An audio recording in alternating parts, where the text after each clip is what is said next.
Assalamualaikum warahmatullahi wabarakatuh. Baiklah, di sini kami akan mempresentasikan materi konsep dasar IPS yang berjudul Kemajemukan Agama, Ras, dan Etnik. Selamat menyaksikan. Perkenalkan, nama saya Lutfiana Marantika, NPM 2001070016. Program studi Tadris Ilmu Pengetahuan Sosial. Saya merupakan mahasiswi IAIN Metro. 1. Kemajemukan agama.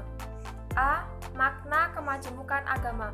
Kemajemukan asal katanya adalah majemuk, yang berarti terdiri atas beberapa bagian yang merupakan kesatuan. Sedangkan kemajemukan berarti keanekaragaman, heterogenitas, pluralitas, dan kehomogenan.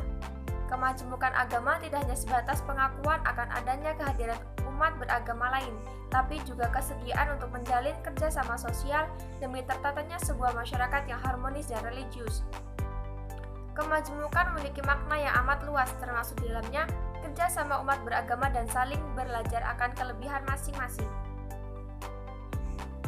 B. Pentingnya kemajemukan agama.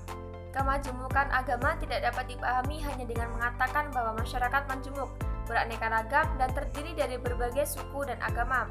Hal itu justru hanya akan menggambarkan fragmentasi, bukan kemajemukan.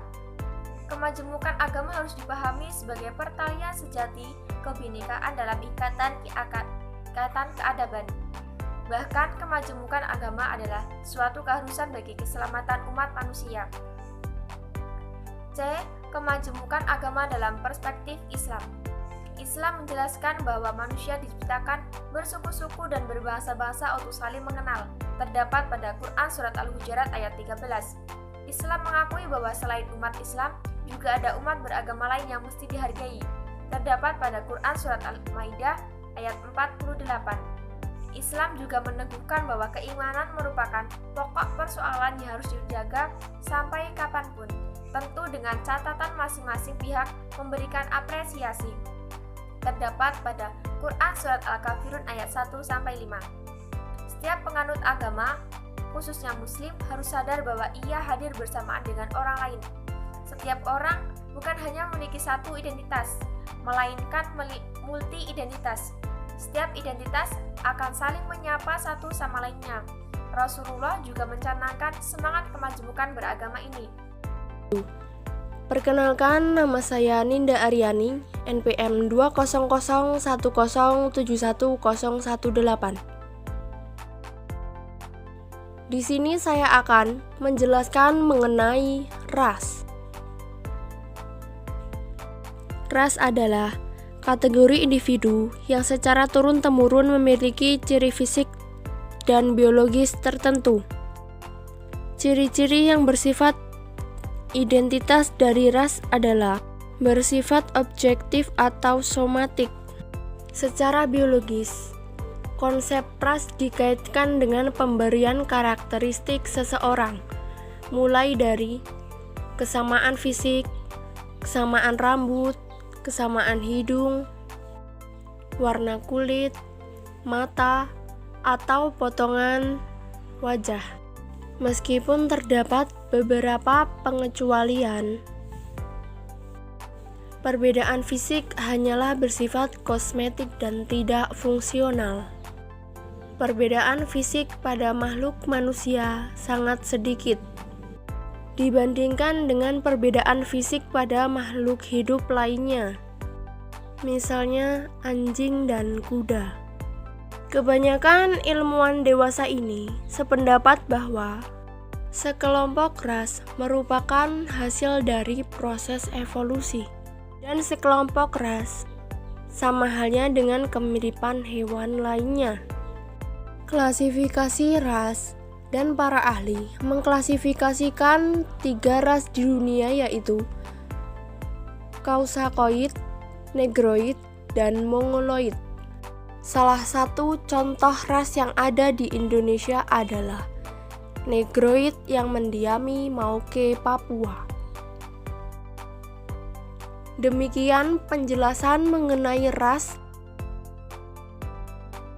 Izin memperkenalkan diri, nama saya Yofian Cherry Darmansa, NPM 20010720116.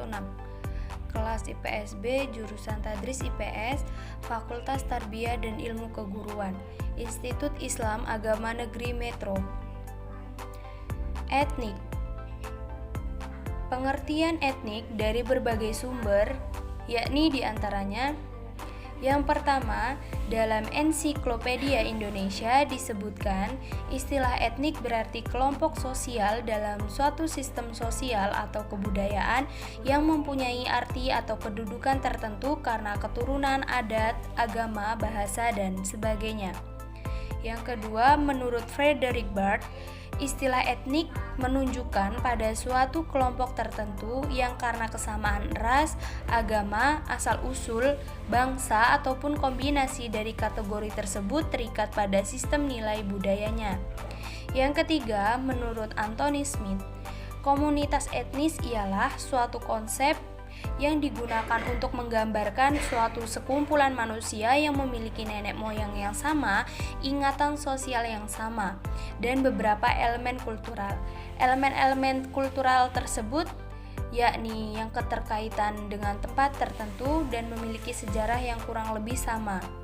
Dari pengertian di atas bisa disimpulkan bahwasanya etnis itu merupakan sekumpulan manusia yang memiliki kesamaan ras, adat, agama, bahasa, keturunan, dan memiliki sejarah yang sama sehingga mereka memiliki keterkaitan sosial sehingga mampu menciptakan sebuah sistem budaya dan mereka terikat di dalamnya. Yang kedua, pola-pola hubungan antar etnik. Pola hubungan antar etnik masing-masing ditandai oleh spesifikasi dalam proses kontak sosial yang terjadi, yakni diantaranya akulturasi, dominasi, paternalisme, pluralisme, dan integrasi. Hal ini diungkapkan secara panjang oleh Michael Banton pada tahun 1967, yakni pengertiannya adalah akulturasi akan terjadi apabila dua kelompok etnik mengadakan kontak dan saling mempengaruhi. Yang kedua, dominasi terjadi jika suatu kelompok etnik menguasai kelompok lain. Selanjutnya,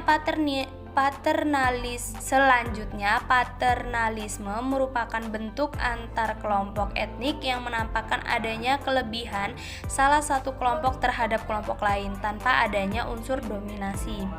Selanjutnya, pluralisme merupakan hubungan yang terjadi di antara sejumlah kelompok etnik yang di dalamnya mengenal adanya pengakuan persamaan hak politik dan hak perdata bagi kelompok-kelompok masyarakat yang berkaitan. Yang terakhir adalah integrasi, yakni suatu pola hubungan yang menekankan persamaan dan bahkan saling mengintegrasi dari satu dengan yang lain. Terima kasih telah menonton video kami, kurang dan lebihnya kami mohon maaf. Kami akhiri. Wassalamualaikum warahmatullahi wabarakatuh.